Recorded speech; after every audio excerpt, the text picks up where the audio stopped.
So ಇವಾಗ ಡೆಮೋಗ್ರಫಿಕಲಿ ಅಂತ ತಗೊಂಡಾಗ ಭಾರತದಲ್ಲಿ along with smoking and alcohol consumption ಯಾವ ರೀತಿಯ ಡ್ರಗ್ಸ್ ನಮ್ಮ ನೇಷನಲ್ಲಿ ಜಾಸ್ತಿ ಕನ್ಸ್ಯೂಮ್ ಆಗ್ತಿದೆ ಡಾಕ್ಟರ್? ಮ್ಯಾಕ್ಸಿಮಮ್ ಇರೋದು tobacco and tobacco related products. ಇಲ್ಲಿ ಸಿಗರೇಟು ಬರುತ್ತೆ, ತಿನ್ನುವಂಥ ತಂಬಾಕು ಬರುತ್ತೆ, ನೆಕ್ಸ್ಟು ಆಲ್ಕೋಹಾಲ್ ಬರುತ್ತೆ, ಅದ್ರ ನಂತರ ವೀಡ್ ಅಥವಾ ಕ್ಯಾನಬಿಸ್ ಅನ್ನೋದು ಬರುತ್ತೆ, ಅದ್ರ ನಂತರ ಅಫೀಮು, ಬ್ರೌನ್ ಶುಗರ್ ಅಂತ ವಸ್ತುಗಳು ಬರುತ್ತೆ, ಕೊಕೇನು ಬರುತ್ತೆ.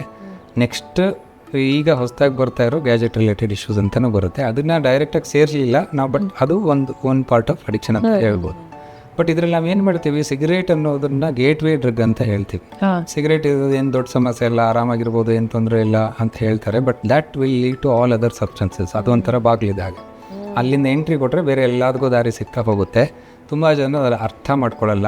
ಒಂದು ಸಿಗರೇಟ್ ಅಂತ ಶುರು ಮಾಡೋರು ಯಾವತ್ತಿದ್ರು 20 ಒಳಗಡೆ ಬಿಡೋದೇ ಇಲ್ಲ, ಆಮೇಲೆ ದಾಟೇ ಇರ್ತಾರೆ.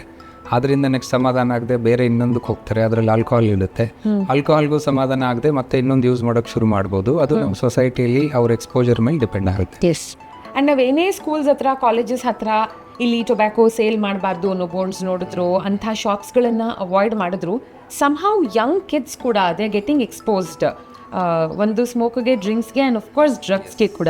ಎಸ್